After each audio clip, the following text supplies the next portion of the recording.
पश्चिम बंगाल में बीजेपी प्रचंड बहुमत की ओर बढ़ रही है। पार्टी 200 से ज्यादा सीटों पर मजबूत बढ़त बनाए हुए है। इस मौके पर बीजेपी कार्यालय में बीजेपी के राष्ट्रीय अध्यक्ष नितिन नवीन ने कार्यकर्ताओं को संबोधित किया। इससे पहले उन्होंने पीएम मोदी का स्वागत किया और जब पीएम को फूलों की माला पहनाने के लिए आगे बढ़े तो पीएम मोदी ने माला लेकर नितिन नवीन को ही पहना दी। इसके बाद नितिन नवीन ने जनता को संबोधित किया और कहा कि गंगोत्री से गंगा सागर तक बीजेपी की सरकार बन रही है।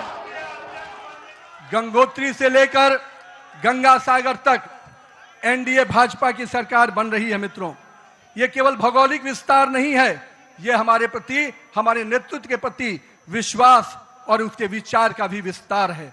मैं आज यहाँ पर पश्चिम बंगाल के उस जीत को कई मायने में अहम मानता हूँ। हमारे प्रेरणादायी पुरुष जहां हुए बलिदान मुखर्जी, वो कश्मीर की बात हम करते थे। 370 धारा से माननीय प्रधानमंत्री जी ने उस कश्मीर को पूर्ण रूपेण भारत के लोगों के साथ जोड़ दिया और उस बलिदान की भूमि को भारत का भूमि बना दिया।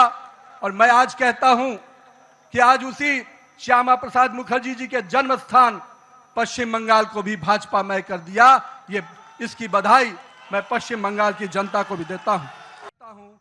नितिन नवीन ने आगे कहा कि ये हार इंडी गठबंधन के नेता राहुल गांधी की है और अब इंडी गठबंधन बिखर जाएगा। मित्रों, ये जो पूरा चुनाव हुआ, मैं मानता हूं ये नाकामी किसी और की नहीं, इंडी गठबंधन के नेता राहुल गांधी की है। और मैं आज आपको विश्वास दिलाता हूं, इस चुनाव के परिणाम के बाद इंडी के गठबंधन ताश के पत्तों की तरह बिखर जाएंगे, क्योंकि इन्होंने जनता के साथ अन्याय किया है।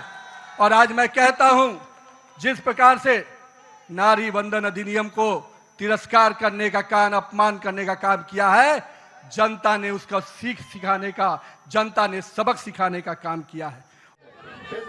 पश्चिम बंगाल में बीजेपी के पक्ष में ऐतिहासिक जनमत के साथ जनता ने राज्य की सत्ता की चाबी सौंपी है। फिलहाल काउंटिंग जारी है। 15 साल से बंगाल की सत्ता पर काबिज मुख्यमंत्री ममता बनर्जी का शासन खत्म हो चुका है, यानी बंगाल में तृणमूल का किला ढह गया है।